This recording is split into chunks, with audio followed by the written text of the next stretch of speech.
Gagawa po tayo ngayon ng fruit salad. So, yan po yung mga kakailanganin natin sa paggawa nito.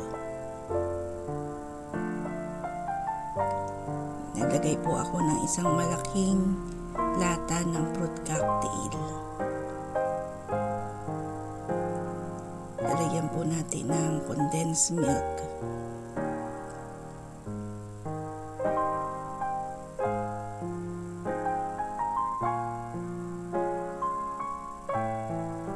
Isa lang po muna lagay natin kasi tinatansya-tansya ko po yung tamis. Yung iba po kasi ayaw ng sobrang tamis. Ngayon po nilagay po natin ng evap milk.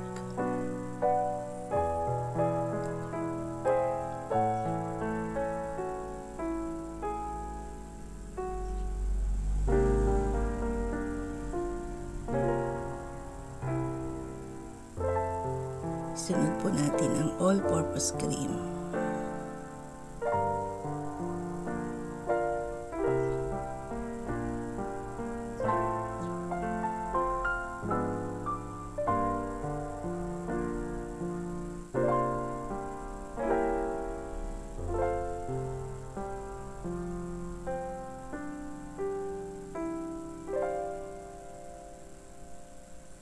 Napakadali din pong gawin ito, wala nang luto-luto. Halo lang po at palamigin lang sa ref. Okay na. Isa pa pong all-purpose cream.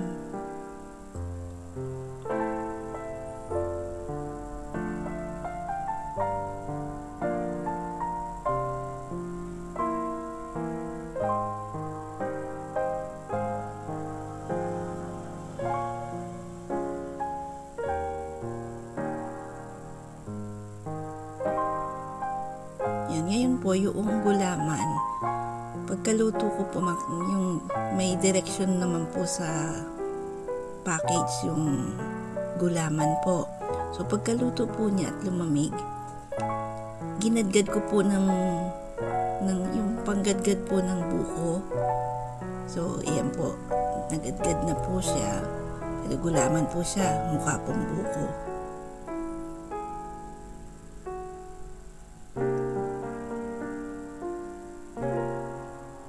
Yung pagkakataon po na yan kasi ay yung pag wala kayong mabiling buko. So, pwede na yung gulaman.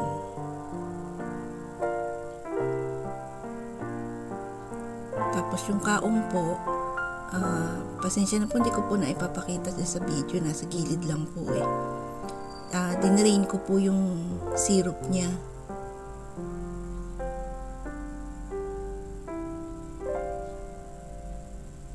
Yan, tsaka ako po nilagay dyan.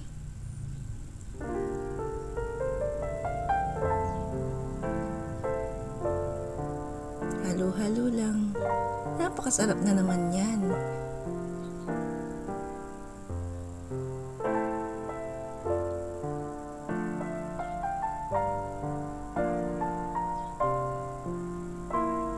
So, additional evap milk. At saka lalagyan ko na din po ng condensed milk.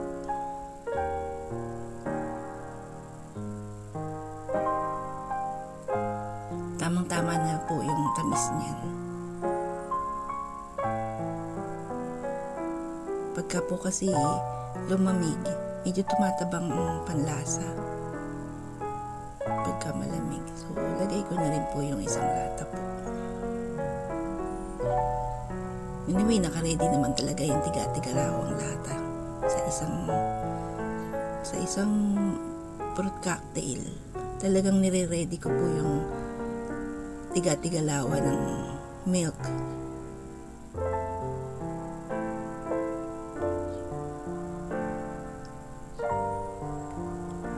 Mas lalo masarap kung tatatluhin nyo po yung all-purpose cream.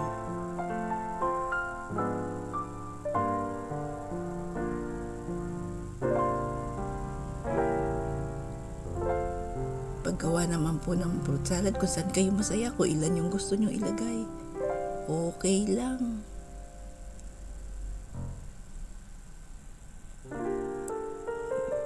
Yan, dagdagan po natin ang keso.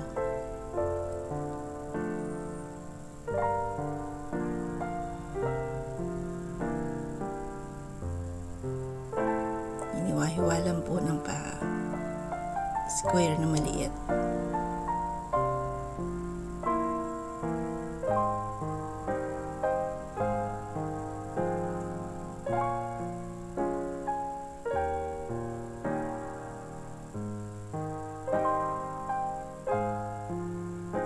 So, yan na po. Pwede na po siyang palamigin.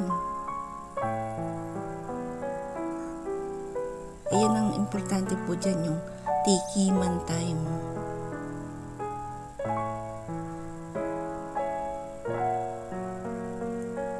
Pwede na po siyang palamigin ng overnight, or kung medyo tikim na kayo, kain na, kahit at least mga 1 oras man lang palamigin po.